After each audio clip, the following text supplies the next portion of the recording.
경북 안동 예천 출신의 국회의원 김영동입니다. 전 개인적으로 환경노동위원회 위원이기도 합니다. 저는 최근 큰 이슈가 되고 있는 고용노동부의 근로시간 제도 개편 방안에 대해 국민들께 개편안의 취지와 내용을 제대로 설명드리고자 이 자리에 섰습니다. 모든 제도가 그렇듯이 특히 노동규범은 노동시장 변화 추이를 적시에 맞춰가야 제도로서 기능을 할 수 있습니다. 그렇지 않으면 시대에 뒤떨어진 무용한 하나마나한 입법이 되고 맙니다. 코로나19, 생산 가능 인구 감소, 초고령화, 청년 실업, 불평등 심화, 대한민국 소멸, 이런 단어들이 우리 시대를 지배하고 있습니다. 그만큼 노동시장도 급변해오고 있는 것이 사실입니다. 그렇다면 그에 맞는 입법 요구가 급증했습니다.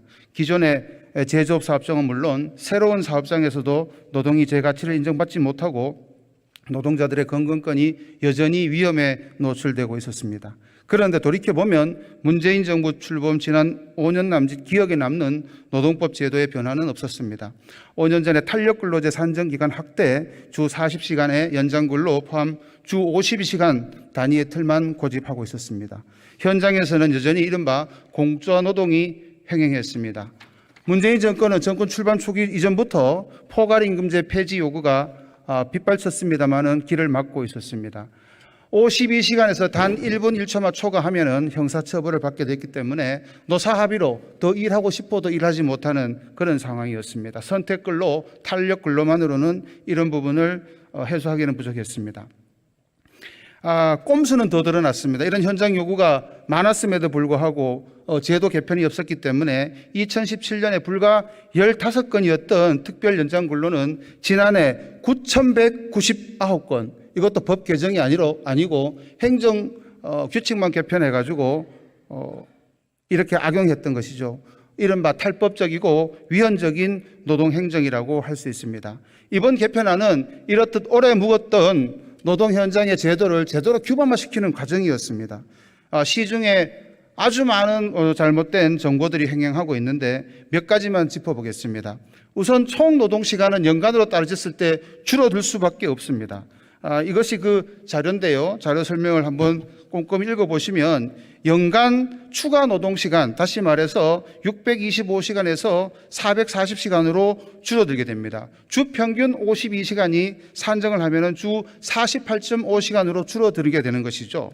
월기, 분기, 반기, 연 단위로 그 기간 산정을 다양하게 해서 노동자와 사용자가 이를 선택하게끔 제도를 설계했습니다. 이것은 선진국형 노동시간 설계 방법입니다.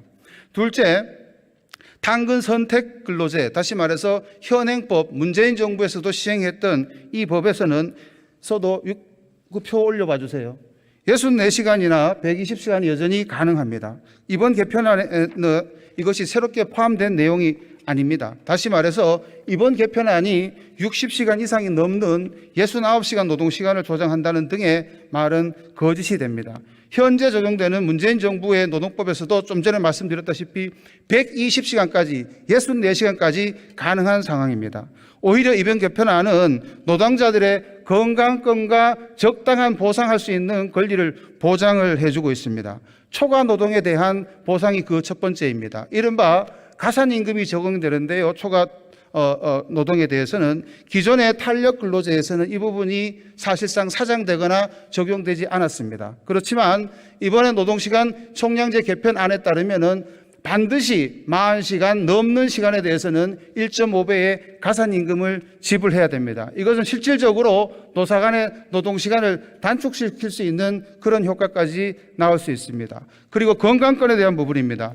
11시간 연속 휴게 시간을 반드시 줘야 됩니다. 현행 제도에서는 일부 노동시간 제도에 대해서만은 11시간에 들어와 있습니다만 이건 보편적으로 이제 일반적으로 적용시키게 되겠습니다. 제가 말씀드린 지금 말씀까지에 대해서는 아무런 거짓이 없습니다. 아마 이러한 제도가 정착이 된다면 윤석열 정부 마지막 해에는 현재 1915시간이라는 노동시간이 아마 1700대 OECD 평균 이상의 노동시간제로 개편될 가능성이 매우 높습니다. 윤석열 대통령께서는 당선인 시절 4월 15일 한국노총 공문에서 노동가치의 존중은 지속 가능한 국가발전의 원동 기록한 적이 있습니다. 후보자 시절에도 주 평균 50시간 기준을 후퇴시키겠다 한 적이 없습니다. 무엇보다 오늘과 같이 노동시장 기준조가 만연한 상황에서 노동약자 보호를 국정전에 가장 맨 앞에 맨손에 두고 있습니다. 이제는 거짓 선동을 버리고 우리 국회가 5인 미만 사업장의 근로기준법 적용 문제 등 노동약자 보호를 위한 다양한 제도 방안에 머리를 맞대야 할 때입니다. 의원님들께 강력하게 그리고 강력하게 호소드립니다. 경청해 주셔서 감사합니다. 고맙습니다.